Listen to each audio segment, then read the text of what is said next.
आकाशवाणी लखनऊ से प्रस्तुत हैं प्रादेशिक समाचार। मुख्य समाचार। प्रधानमंत्री नरेंद्र मोदी के प्रयागराज दौरे से पहले मुख्यमंत्री योगी आदित्यनाथ कल लेंगे तैयारियों का जायजा, महाकुंभ मेला कार्यों की करेंगे समीक्षा। बाबा साहब भीमराव अंबेडकर की पुण्यतिथि पर प्रदेश भर में आयोजित हुई श्रद्धांजलि सभाएं। मुख्यमंत्री ने निर्वाण दिवस पर कहा, जीरो पावर्टी के लक्ष्य पर काम कर रही है सरकार। मार्च तक अयोध्या में पूरा हो जाएगा भव्य श्री राम मंदिर का निर्माण, सोने से सजाया जाएगा मंदिर का शिखर। और प्रदेश में आज अलग अलग सड़क दुर्घटनाओं में 14 लोगों की मौत, कन्नौज में 8 तो चित्रकूट हादसे में 6 लोगों ने गंवाई जान। नमस्कार, प्रदेश के समाचारों के साथ मैं तनवीर फातिमा और अब समाचार विस्तार से।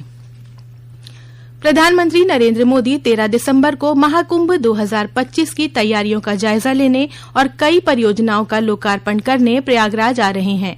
प्रधानमंत्री के आगमन से पूर्व मुख्यमंत्री योगी आदित्यनाथ तैयारियों की समीक्षा करने के लिए कल प्रयागराज पहुंचेंगे। प्रधानमंत्री के दौरे को लेकर प्रशासन ने तैयारियां तेज कर दी हैं। पेश है एक रिपोर्ट।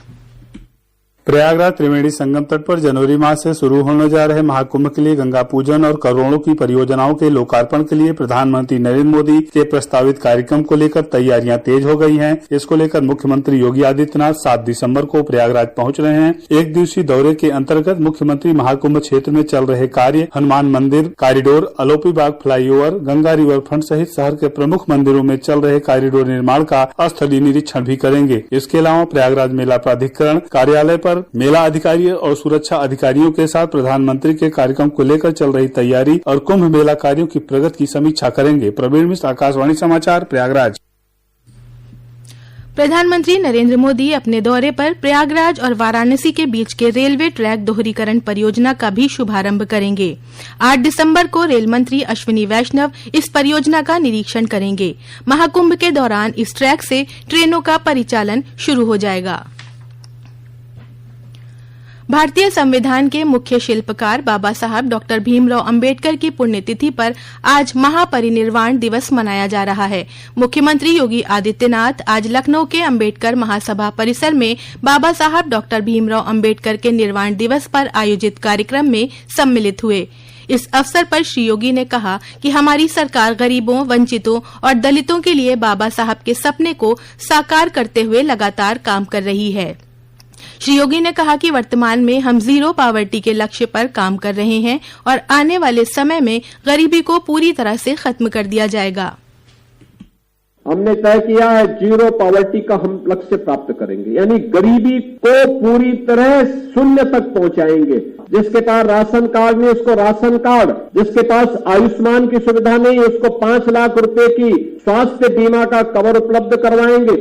जिसके घर में शासन की कोई सुविधा तक नहीं पहुंची है उसको सिचुएट करने के बड़े कार्यक्रम को सरकार ने अपने हाथ में लिया है, जिससे समाज में गरीबी रेखा की स्थिति को हम समाप्त करके हर एक व्यक्ति के जीवन में खुशहाली लाने में योगदान दे सकेंगे। और यही बाबा साहब भीमराव अंबेडकर का सपना था।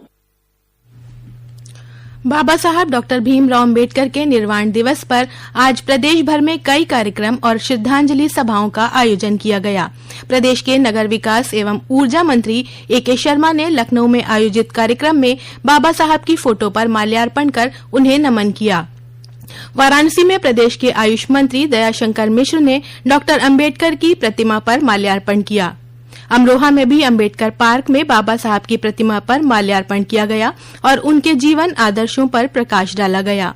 बलरामपुर और हमीरपुर में भी कई संगठनों ने बाबा साहब को श्रद्धांजलि अर्पित की।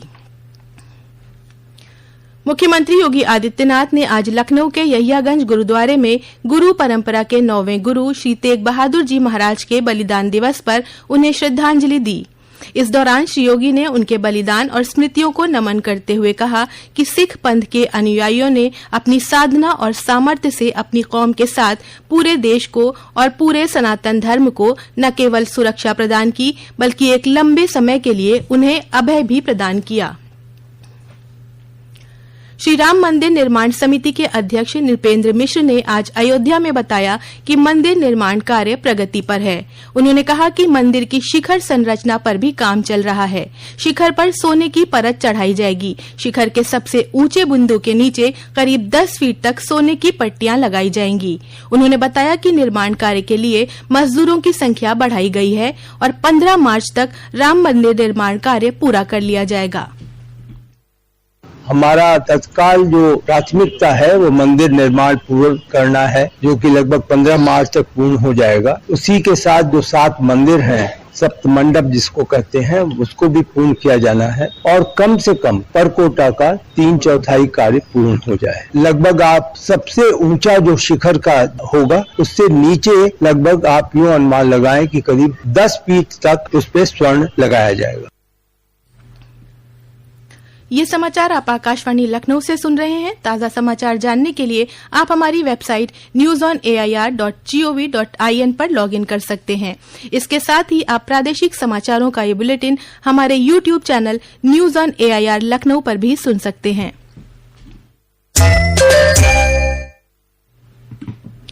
महाकुंभ 2025 के दौरान सरकार द्वारा श्रद्धालुओं पर आकाश से पुष्प वर्षा करने की योजना पर काम हो रहा है। प्रयागराज के मंडलायुक्त विजय विश्वास पंत ने बताया कि नागा सन्यासियों और अन्य साधु संतों के साथ श्रद्धालुओं पर भी पुष्प वर्षा किए जाने की योजना है।